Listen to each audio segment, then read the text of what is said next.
சந்திர சூரியனும் வந்து சம்மதம் என்றதடி.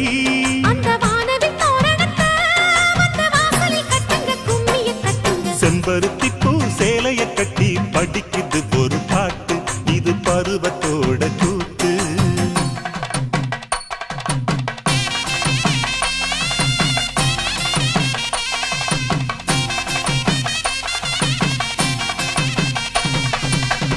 மாங்கல்ய லட்சுமி மமகட்ட ஸ்ரீ ஜெயசே